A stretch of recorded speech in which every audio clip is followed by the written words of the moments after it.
Hello दोस्तों, नमस्कार। स्वागत है आप सभी का एग्ज़ाम मास्टर चैनल में। अनअकैडमी प्लस सब्सक्रिप्शन लेकर के आया है आप सबके लिए पेपर 1 पेपर 2 की तैयारी के लिए हिंदी और इंग्लिश दोनों कोर्सेज प्लस पर आप पा सकते हैं। इसमें आपको अनलिमिटेड कोर्सेज मिलेंगे इंडिया के टॉप एजुकेटर से सीटेट और स्टेट लेवल टेट की तैयारी के लिए। ये आपको बहुत सस्ता पड़ेगा, जो कि आपकी कोचिंग की फ़ीस के 1 महीने फ़ीस से बहुत कम है, जो कि 1000 रुपये मंथ। इसमें भी आप अगर मेरा रेफरल कोड एग्ज़ाम मास्टर इस्तेमाल करते हैं, जो कि आपको डिस्क्रिप्शन बॉक्स में मिल जाएगा, और एड फ्री वीडियोज़ मिलेंगे, टॉप मल्टीपल चॉइस क्वेश्चन मिलेंगे, सारे लेसन्स आपको, प्लस डाउट क्लियरिंग सेशन और क्विजेस यहाँ पर मिलेंगे। तो डिस्क्रिप्शन बॉक्स में लिंक है, तुरंत सब्सक्रिप्शन लें और रेफरल कोड इस्तेमाल करें for 10% discount on plus subscription. तो दोस्तों, आप सबके सामने है अब अगला क्वेश्चन। जी हाँ, हमारा इस क्लास का क्वेश्चन नंबर 81 आप देखेंगे। आपकी कक्षा की एक छात्रा रजनी की लंबाई पिछले साल की तुलना में लगभग 6 इंच बढ़ी है। उसके इस परिवर्तन को आप क्या कहोगे? आपकी कक्षा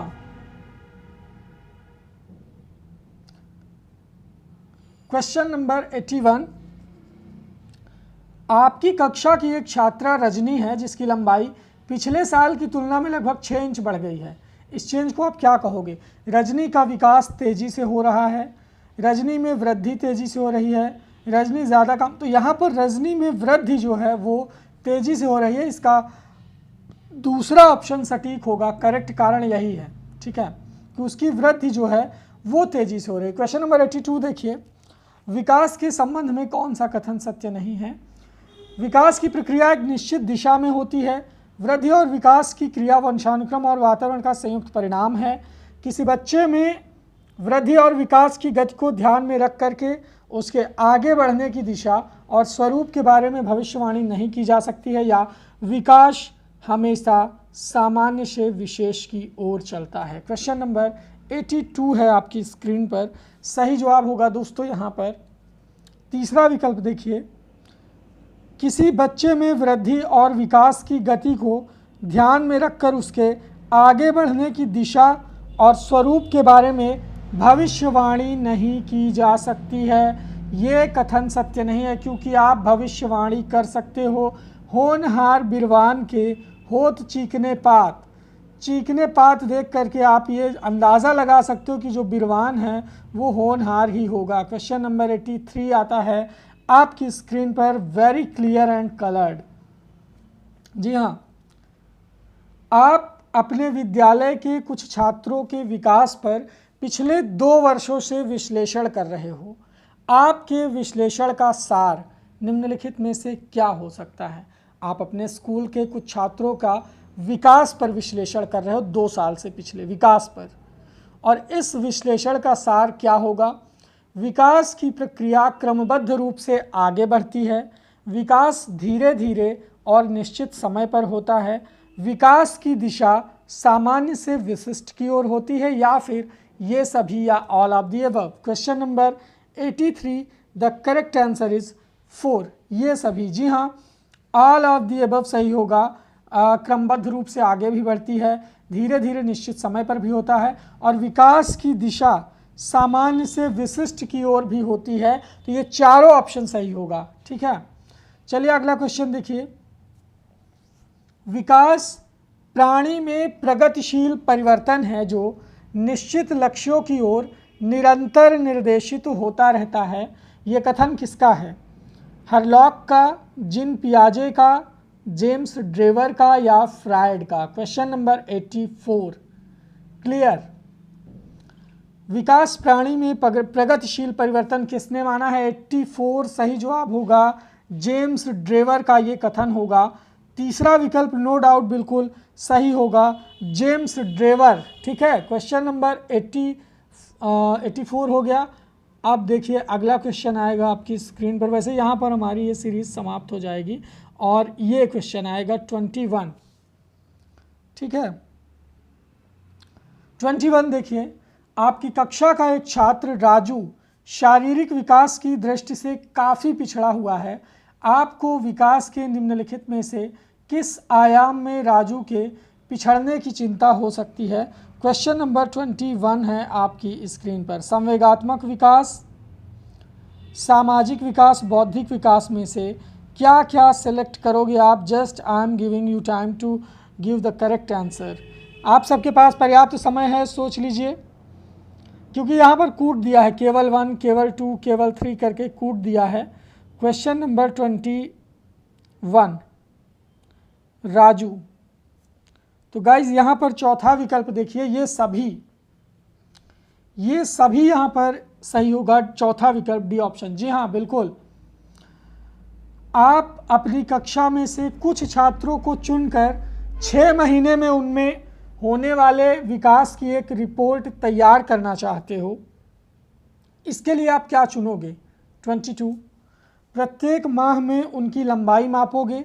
बाकी के 3 ऑप्शन आपके सामने यहाँ पर होंगे क्वेश्चन नंबर 22 के। जस्ट वेट, ये लीजिए। प्रत्येक माह उनका वजन तौलोगे। प्रत्येक माह उनकी रुचियों, आदतों, दृष्टिकोण, स्वभाव, व्यक्तित्व, व्यवहार आदि में होने वाले। अब यहाँ पर जो तीसरा विकल्प है क्वेश्चन नंबर 22 का, वो 100% सॉलिड एंड सही होगा। भाई, उनकी रुचियों को, उनकी आदतों को, उनके दृष्टिकोण को, स्वभाव को, व्यक्तित्व, व्यवहार आदि में सभी परिवर्तन की आप जांच करोगे। ये एक अध्यापक का फर्ज होता है, ठीक है। ये क्या होता है? फर्ज होता है। क्वेश्चन नंबर 4 देखेंगे, 23 देखेंगे। अगला क्वेश्चन आपकी स्क्रीन पर, वेरी क्लियर।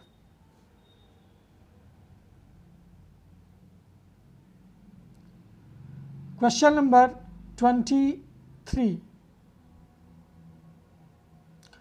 बालक का संवेगात्मक विकास निम्नलिखित में से किसे प्रभावित करता है? बालक का संवेगात्मक विकास निम्नलिखित में से किसे प्रभावित करता है? उसके शारीरिक विकास को, उसके सामाजिक विकास को, उसके नैतिक विकास को। तो यहाँ पर 23 में देखेंगे, ये सभी। बालक का संवेगात्मक विकास शारीरिक विकास को भी प्रभावित करता है, सामाजिक को भी प्रभावित करता है और नैतिक को भी प्रभावित करता है। क्यों? क्योंकि सारे एक दूसरे से इंटर रिलेटेड होते हैं, ऐसे एक दूसरे से जुड़े रहते हैं, ठीक है। विकास के जितने भी आयाम हैं सब एक दूसरे से इंटर रिलेटेड होते हैं। क्वेश्चन नंबर 24 की तरफ आते हैं, आपकी स्क्रीन पर होगा, वेरी क्लियर। 24, ये लीजिए, ठीक है। कोई भी डाउट हो, बिल्कुल इशरत अंसारी जी, सही जवाब है 24। सभी बच्चों का स्वस्थ शारीरिक विकास सभी प्रकार के विकास की पहली शर्त है। इसके लिए किन मूल आवश्यकताओं पर ध्यान देना आवश्यक है? क्वेश्चन नंबर 24 देखिए, आपकी स्क्रीन पर है। सभी बच्चों का स्वस्थ शारीरिक विकास सभी प्रकार के विकास की पहली शर्त है। इसके लिए किन मूल आवश्यकताओं पर ध्यान देना आवश्यक है? 24 सही जवाब होगा। इन सभी पर, जी हाँ, पौष्टिक आहार पर, शारीरिक व्यायाम पर और मनोवैज्ञानिक एवं सामाजिक ज़रूरतों पर, ठीक है। क्वेश्चन नंबर 25 देखिए, जब किशोर में किसी वस्तु, समस्या या परिस्थिति के लिए निजी स्तर पर निर्णय लेने की क्षमता का विकास परिपक्व होने लगता है, तो इस विकास को क्या कहते हैं? भाषाई विकास, संज्ञानात्मक विकास, सामाजिक विकास या मनोगत्यात्मक विकास? क्वेश्चन नंबर 25 सही जवाब होगा संज्ञानात्मक विकास, दूसरा ऑप्शन।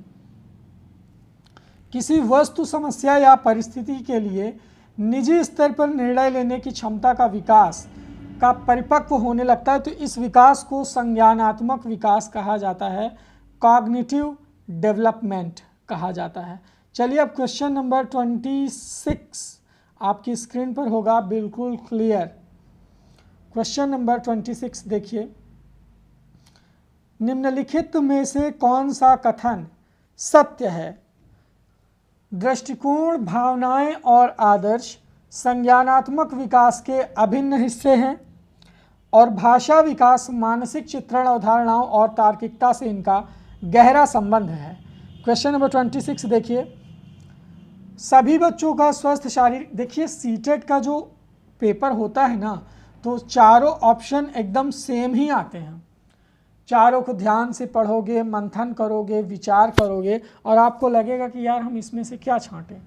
लेकिन अब आप एक बार फिर से क्वेश्चन पर जाएंगे, कौन सा कथन सत्य है। तो यहाँ पर सत्य कथन ये सब काट दीजिए, केवल पहला मिलेगा आपको। दृष्टिकोण यानी एटीट्यूड, भावनाएं यानी फीलिंग्स, आदर्श आइडियल और संज्ञानात्मक विकास यानी कॉग्निटिव डेवलपमेंट के अभिन्न हिस्से हैं। यानी संज्ञानात्मक विकास के अभिन्न हिस्से कौन कौन से हैं? आपका दृष्टिकोण, आपकी भावनाएं और आपका आदर्श। भाषा विकास, मानसिक चित्रण और अवधारणाओं व तार्किकता से भी इनका बेहद गहरा संबंध होता है। ये था क्वेश्चन नंबर 26 का पहला आंसर करेक्ट। चलिए 27 देखिए।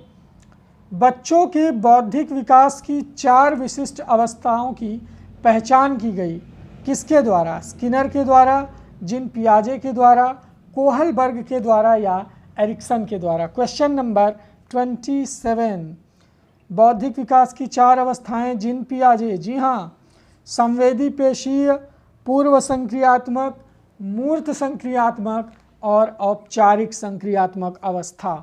ये 4 अवस्थाएं जीन पियाजे ने बताई हैं। क्लियर है ना? वीडियो को लाइक ज़रूर कर देना आप।